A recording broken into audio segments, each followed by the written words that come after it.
And then mother went with the story to the authority, which were Jews at the time. The Germans gave the Jews the money to disperse it to their Holocaust survivors. And because mother, they didn't know that she was not Jewish. Her grandmother was Jewish, but that was never brought up. And her mother also, she was raised Christian, but she had a lot of questions to the pastor. And he says, Martha, Martha, don't worry, just believe. Now, how can I believe something I don't know? You know? So that was her Jewish way of thinking. I have to know. Like it says in the Bible, a Jew needs a sign. We need to see the truth. We cannot believe without it. We cannot just say, okay, because the pastor says so. No, not possible. But that's how most of the people are today. The Catholics, because the Jews also. The Jews don't know their Bible, you know. And I have read it a few times. I cannot remember everything, but then later on when I see, oh yeah, I know, I read through that, yeah, how come I didn't get the answer from it? Because it's like a puzzle. You read it here and there, and suddenly that puzzle comes together. And that's how I got to the firmness of my belief. You know, when the alarm are ringing, I said, Lord, I know you take care of me, otherwise why am I here? That's my way of thinking. Then I go in the kitchen and sew a little bit more. Yeah, I feel so safe here. Safer than Germany. You think I would like to go to Germany where they hate the Jews?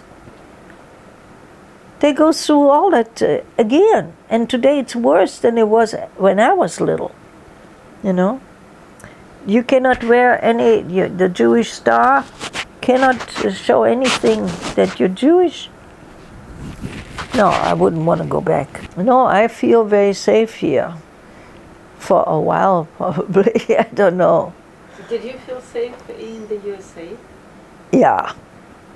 Oh, yeah. No, that very safe.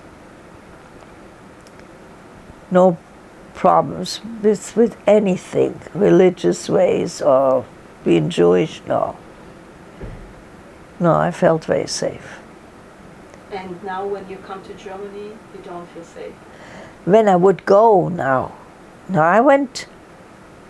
I said to the Lord, you know, I would like to see Germany and have the people changed. So I had somebody visiting me, a German lady, and when she flew back to Germany, she was talking to her neighbor and telling him, yeah, she has been just visiting a Holocaust survivor. And he asked, from which town? She says, from Cologne.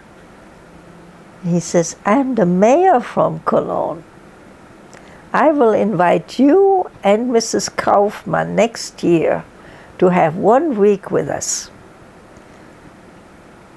Now, we already had a plan to go to the Sächsisch-Israel Conference, which was in the east of Germany. That was a week before the German visit. So we went there and I met lots of, about 2,000 people. I was the only Holocaust survivor in this all. And so in the break, they came, surrounded me because I was sitting at a table, not with all of those people there. We had a special table which the lady made some advertisement for her idea. And then I learned how jealous she was. They came to visit me, not her. And there was this one woman, and I said, I got to know her. she was so spritzy, so smiley, and when it came to her turn, she says, you know, I would love to invite you into my house. But I live in, and then she told me, Westerwald, which was quite a way, 600 miles away, kilometers. And I said, okay, I write your address down and I would love to meet you and be with you for a while. And so we already met another lady who was in the middle of it, Kassel. Kassel? Is this Kassel? I think it was Kassel. Anyhow, so I had about 5 different families where I said yes. And I stayed 3 months. And I invited them, and they brought me to their Bible studies and to their churches and to wherever I could talk, they would bring me. And so I was busy. And then I had this vacation in Cologne. And yeah, I had nice food, whatever I wanted to eat, and we had nice trips. And so, and we met the Jewish synagogue and the kindergarten, and so we met all that. There were 4 Bürgermeister, 4 mayors, and I met all of them. It was lovely. It was wonderful. But it was not the job I had. My job was to go to the schools and wherever. So I was really busy. And I did this for 3 years, each time 3 months. So I visited in the East, and they learned to know each other. And I thought it was so wonderful. And this one, the first one was this, like a mother. She just comes and hugs me, and she said, I always wanted to meet a German Holocaust from Israel, because she had a heart for Israel. And she was so sweet. And there was a very nice apartment downstairs, and she says, that's yours. Every time you come, that's yours. And in the meantime, that other lady just fell away because she was so jealous that she was so jealous. She smoked and she started drinking, and so they threw her out. Well, anyhow, they did not know their neighbors. That's German. You're not very neighborly. You know, you might clean your street and you might say, hello, how are you today? That's it. And he would even, in winter, shovel all the snow, the whole street. Well, that was nice, but people would not invite him in. He wanted to be neighborly. He came from the country.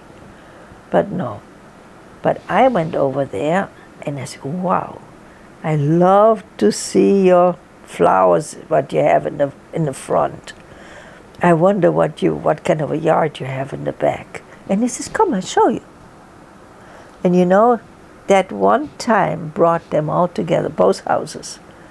And then later on, when I came the second time, we had all our birthdays were celebrated together. You know, it was so wonderful. I have nice pictures from it.